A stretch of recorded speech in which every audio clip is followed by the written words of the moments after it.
If you own a successful services company, maybe in the 6 figures or the low 7 figures, you probably have a bench of freelancers and maybe a mix of full-time and part-time people. And what happens is that growth and your sanity requires you to be able to expand your team. So perhaps you're asking yourself, well, who should I hire next? Well, you want to make sure that your next hire actually makes a difference and doesn't just add another person that you have to manage. Well, I have built Hands Off CEO to generate $7 million of sales with a core team of 5. And I've helped dozens of clients figure out this exact team structure too. So let me walk you through what it actually works and the mistakes that I see that people make over and over again. So first, let's talk about the biggest mistake that I see all the time. This is a problem that I've seen cost tens of thousands or even over $100,000 in not only opportunity costs, but actual direct hard costs. So here's how the logic goes. We need more sales, so let's hire a salesperson. Well, that's like saying, I need a house, so let's go and hire the framers. No, you need to first level the ground. You need to dig and pour the foundation. Otherwise, the walls won't be plumb. And if your house holds up at all, it will be extremely unsafe to live in. So just like building a house, there is an order of operation to do this. And thankfully, when you're hiring a team to replace you in a services company, it can both be low risk and economical too, especially if you hire remotely. You don't have to hire remotely. It's just one of the ways that you can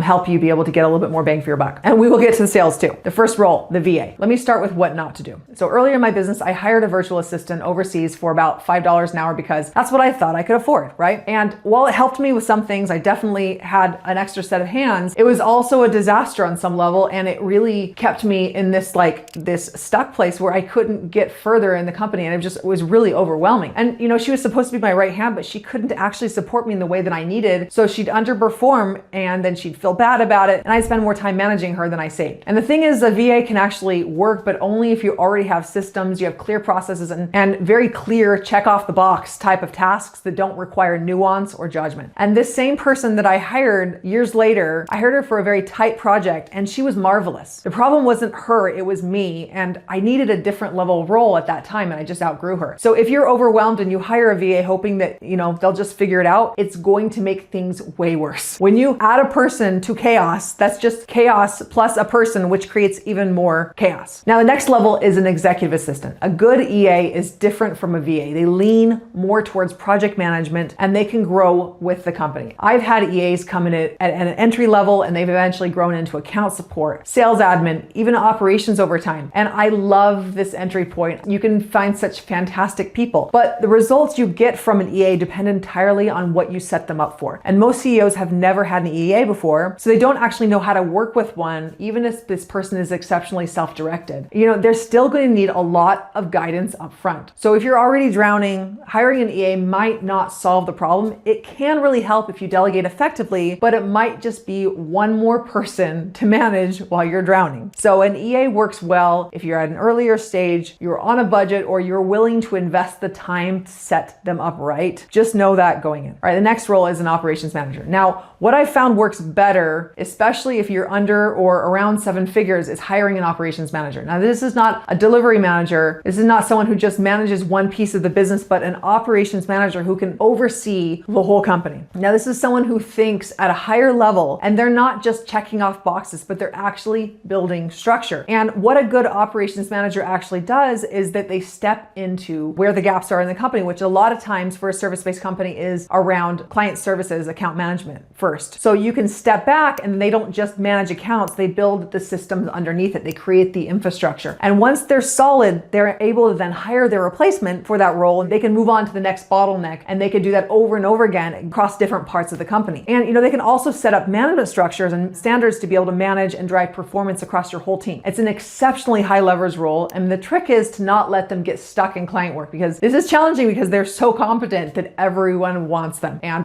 this is really one of my favorite roles in the company. Now, the cost question. So if you're hiring a US-based operations manager, it could be, a 6-figure salary, but one edge I found is that hiring from overseas is not just anywhere, but there are some countries that have more cultural alignment with how the US and other Western businesses operate. I'm not going to be specific about which countries that I like best, but there are definitely better ones and some than others. And the reality is that, in the US and Canada, the highest level talent can get scooped up by big corporations like the Googles and Microsoft of the world, that they're able to pay them $300,000 plus, plus all the foosball tables and the free food. Do you want to compete with that? Well, I want to be able to go into a place where I can actually get people that are really excited and gung-ho to be part of the mission that I'm building, and where I can get the very best talent. And that's one of the changes this happened in 2020, we moved overseas and we started finding some really incredible staff in certain parts of the world. And the reason why we went there was not even because of the cost. We went there because we wanted to find people who were excited about working. We were really struggling getting enough candidates to apply in Canada, the United States. So that's when we started hiring more people overseas, and it's been incredible. And I have a mixture of people on my staff. I have people from Canada and US and also overseas, but in different localities around the world. But we're all a team. The level of competence is the same no matter where these people have come from on my team. I'm talking about my team, but I'm also seeing this across dozens of our clients as well. So you can find great talent locally. I'm definitely not against hiring local talent, but if you can have access to high-level talent from other markets earlier in your company, that's just a real advantage. Just know that you're looking to attract,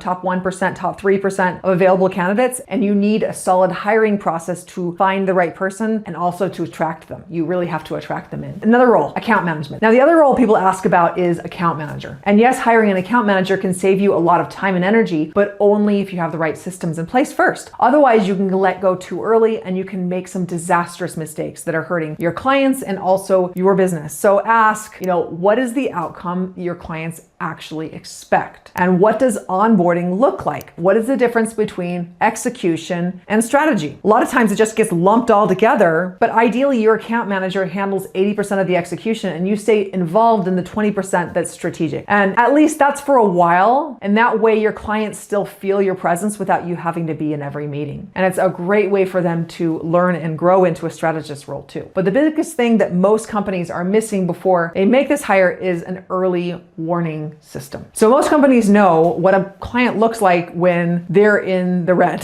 when they're frustrated, they're about to cancel, and they know what green looks like. They're happy, they're getting great results, but oftentimes nothing in between, right? So there's no way to catch problems early. So by the time that you realize something is off track, the client is already upset, and now you have to jump in and save it. Now that's stressful and it puts your revenue at risk every single month. And it also be contributing to this feeling of stress, and you're laying in bed at night wondering if things could just fall apart. So what works better is a simple dashboard: green, yellow, red. And you review it weekly with your team, at least weekly. Who's doing well, who needs support, what are the early signs that something's slipping. And when you have this, you fix problems before the client even knows they're a problem. And that's always the best time to fix it, before they're frustrated and before they're thinking about leaving. So if you're going to hire an account manager, build this first. It will be the difference between that hire working and whether that hire is becoming another fire you have to put out. I hope this video helped you think through your next hire differently and what needs to be true before that hire actually works. Here's another video that will give you some more sanity around your scale strategy.